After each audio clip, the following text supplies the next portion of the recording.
Hello, America. I'm Mark Levin. This is Life, Liberty, and Levin, and I have a great guest, Rick Harrison. How are you, sir? I'm doing great. You know, you're an entrepreneur, very successful businessman. A couple of questions, just to begin with here. You never went to college, did you? Nope. All this talk about free college, and you can't make it unless you went to college. How far in high school did you go? Finished the ninth grade. Ninth grade? Yeah. Then what happened? Little bit of job here. I started buying and selling stuff. Basically educated myself. And then I'd always been buying and selling stuff. My dad had a little coin shop, and I wanted a pawn shop.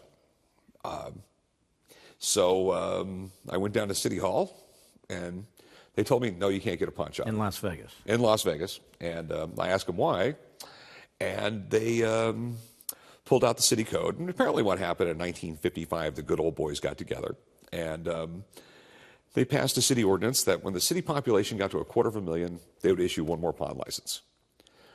When they made this law, there's only 25,000 people living in Vegas. They thought it was never going to happen.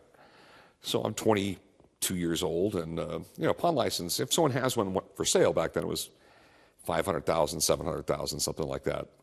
And I definitely couldn't afford that. So once I read this law, I'm going, it's got to be close to that now for the city proper there. So I started calling the city statistician once a week.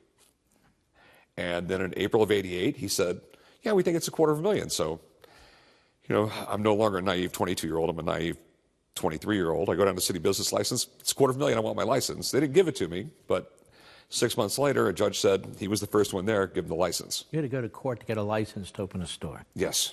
The rest is sort of history. Well, let's talk a little bit about the history. So you finished the ninth grade. Yeah. And you're self-educated. Yeah. You read. Yeah. What did you read? Well, it'll go back to when I was a kid. I was a really sick kid. I developed epilepsy when I was 8 years old, and I'd have violent seizures, and I would literally I couldn't get out of bed. I couldn't walk. Sometimes I couldn't walk for a week or two. And my mom went to the library. We were lower middle income. My dad was in the Navy. He was in Vietnam. My mom's trying to sell real estate on the side. We didn't have a lot of money. And you were in San Diego back then. Yeah, San Diego. And, this is 1973. There is no cable. There's no kids programming on television. And we definitely didn't have the money for more than one TV in the house. So my mom went and got me a set of books that was sort of kismet. This really, changed my life. She went to the library, and it was John D. Fitzgerald's The Great Brain. It was about an 8-year-old kid growing up in Utah in the 1890s, coming up with all these little schemes to make money. And I just devoured the books. I think there was 8 books in the series. I read them in a week or two. And I just fell in love with reading ever since then. I was 12 years old. I was going to the library and checking out books on physics. So you're self-educated mostly through books that you've read on your own. Yeah. And so when we watch you on your show, Pawn Stars, and you see things come in, and you know a little bit of the background, the stuff that you've read in the past kind of clicks in. Yeah, it's because I don't really get into fiction. It's always been science books. It's been history books. One of the jokes I tell is I read the history of batteries twice. I found it so fascinating. And to this day, I still read things like that. And it's once you develop a really diverse, knowledge in your head, you can, when you see something, you can start figuring things out, I guess. You and I have gotten to know each other. We're friends. And I've gotten to know that you have a political mind, too. You have a philosophical mind. And before we get into that, though, I think people want to know more about your family. Now, your father just passed away. Yeah. My father was an amazing guy. 20 years in the Navy, great father. I had epilepsy when I was a kid. He did not treat me one bit different because of it.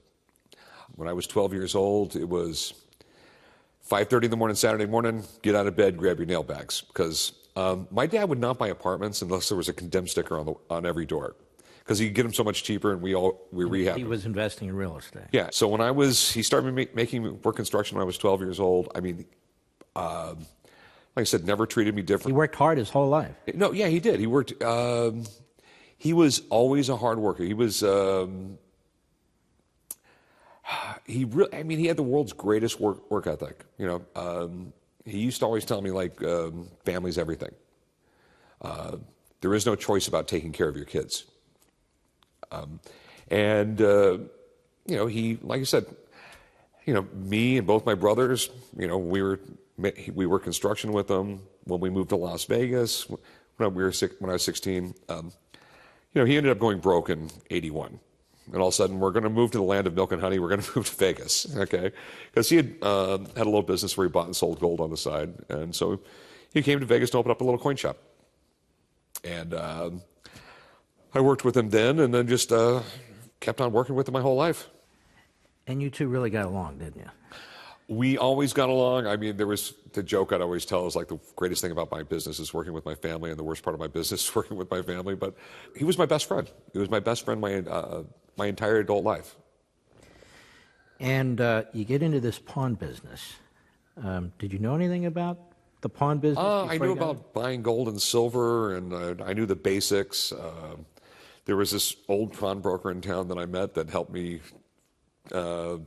figure out the bookwork and everything, and help me out. I'd call him almost every day for the first year, but got it figured out. And I knew from the beginning that I had to be different than the other guys. Okay, there was a couple independent pawn shops in town, but most of them were all owned by really large chains. Most people don't realize this. There's one chain of pawn shops in the United States with 1,000 stores, and there's another one with 1,000 stores. I mean, so I realized quickly you can't go head to head with Walmart. I had to be Tiffany's. I mean, like in the early 90s, I made it like there's always got to be a Picasso on the wall. This place has to be immaculately clean. Just the best employees, everything better than everybody else. Mm-hmm. And did you make money from day one? Basically, yeah. I mean, it was a struggle because when you start a pawn shop, you know, you're loaning out money all the time. And when you first start, you're loaning out money and not bringing in a lot. So it was a struggle. I'm asking this because you came from very little. You didn't go to college. You didn't get a high school diploma. And according to many people in our country, that's it. You're never going to succeed. And you're an example of somebody who says, wait a minute. I've got my own brain. I've got my two hands, relatively good health. I am going to succeed. Yeah. And in America, I can succeed. Is that right? It's true. I mean, well, you know, I think it would be a lot harder for me to do the same thing today because there's just so much government BS you have to go through. I mean, there's constantly a new law. There's some new rule regulation. More and more difficult to fire a bad employee. I mean, it's in the 80s. I could go down and get a business license and be open in 3 weeks. Now it's 3 or 4 months, and it's like that with almost everywhere in this country. It's just the layers and layers of BS. It's much more difficult for a young couple sitting at the kitchen table say, "Hey, should we go open our own business?" You're going to need a lot more money. There's going to be a lot more BS. There's a lot more expenses. It's slowly getting better. Didn't they just make it more difficult, though, on the internet? Now, the Supreme Court rules that, yes, states can tax the internet. So now you have 50 states, District of Columbia, the territories. Some guy wants to start a business like you. He doesn't have a lot of capital. He wants to go on the internet, can't really afford a brick-and-mortar store. And he's got to be able to, or she, to file taxes in every state of the union and then some. Well, and then some. I mean, we look at California. California, I think, has got 59 counties, and in those counties they have different. I mean, they have a couple hundred different sales tax rates, and basically what you do is just make it more and more difficult, and it's just the insanity of government. And yet we have conservatives celebrating that, saying, yeah, now it's equal with retail shops and all that. And I'm thinking to myself, equal what? In other words, money flows like water. If people want to go over here with their money, they're going to go over here with their money. If they want to go, why is it government's business to make anything equal, whatever that means? Yeah, I mean, it's the whole idea of, well, it's the safe spacers, cry room people who everything's got to be fair, which their definition, there is no definition of fair. I mean, and when you get taxes, I mean, there's no way anybody can figure that out on their own.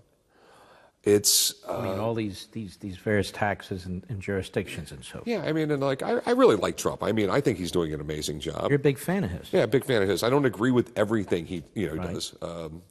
Ed Koch had a great line when he was running for mayor of New York. If you believe in 9 out of 12 things I stand for, vote for me. If you believe in 12 out of 12, have your head examined. And but as far as him like beating up on Amazon and online businesses, I don't think it's right. Amazon is successful because people use it. Yeah, I mean it's Otherwise, it wouldn't be there, would it? it's like the argument they had years ago that Walmart was beating up on the grocery stores. Well, the grocery stores got the mom and pop small grocery stores out of business. Who there used to be general like the general store in town. It's an evolution of business. Okay, and in the end, we all have a better life because of it. Because is it not true that a capitalist economy is a dynamic, vibrant economy, and competition creates different products, different outlets, and people respond to it, and that's how we know what's successful and what's not successful. Well, yeah, I mean it's it's survival of the fittest, and in the end, everyone has a better life because of it. I mean, take for example, in 1850, the watch capital of the world was London. The majority of the pocket watches in the world were made in London. But right around that same time, machine tools became a lot less expensive. Precision machine tools. Little watch companies started popping up around the United States. By 1890, the best watches in the world, hands down, were American watches.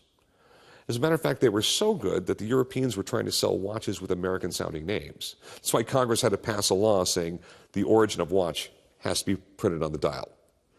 That's because in London, it took 17 different unions to make a watch, or they called them guilds. You can make a dial of a watch, but you couldn't paint it. Okay, there was a separate guild that made the hands. There was a separate guild that made the cases. It just massive bureaucracy. And in 1890s, they were still making in London the same watches they were making in 1820. Mm-hmm.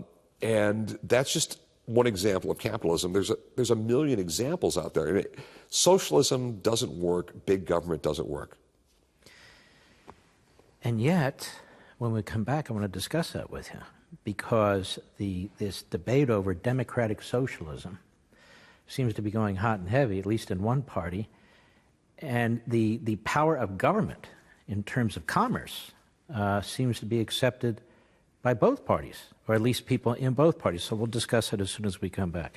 Don't forget, ladies and gentlemen, you can watch me on Levin TV most weeknights. Just go to crtv.com, or give us a call, 844-LEVIN-TV, 844-LEVIN-TV. We'd love to have you.